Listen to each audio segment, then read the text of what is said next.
will be the elevator at Knoll Trail Plaza here in Dallas. She's gonna get off at 1.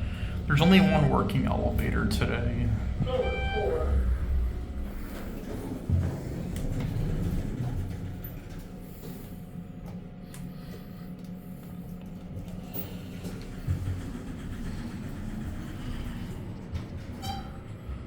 There are people that are going to use the elevator, so we're going to get off at 1.